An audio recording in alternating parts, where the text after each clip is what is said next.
ஹாய்ங்க, good evening to all. இன்றைக்கி என்ன பார்க்குறோன்னு பார்த்தீங்கன்னா, நம்ம கார்டனில் வந்து நம்ம முல்லைப்பூ செடி வந்து நல்லா நிறைய பூ வச்சுருக்கு. அது எங்கே பூ வச்சுருக்குன்றது தான் வந்து நமக்கு ட்விஸ்ட்டே இருக்குது. இங்கே பாருங்கள், நம்ம வீடு வந்து இப்படி கீழே இருக்குது.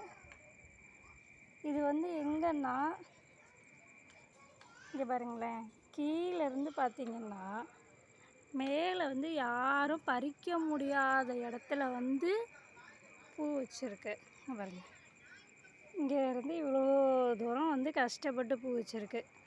நான் வச்சது எதுக்கு? பூ பிச்சு வைக்கிறதுக்காக தான் நான் செடி வளர்த்தா. இங்கே பாருங்களேன், இதோட செடி இங்கிட்டிருக்கு. பூ வந்து இங்கே பூத்து வச்சுருக்குறாங்க. ஏன்னா நான் பறிச்சிருவேணா பூவு. எனிவே கண்டிப்பாக பூ மேலே தான், இது மேலே தான் ஏறி வந்து பறிச்சிட்ருக்கேன். இங்கே பாருங்கள், கீழேருந்து இவ்வளோ தூரம் இருக்குது. மேலே தான் வந்து பூ பறிக்க வந்திருக்கேன். Happy gardening.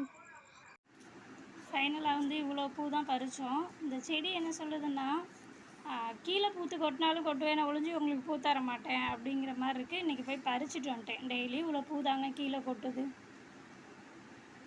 Bye, good night to all.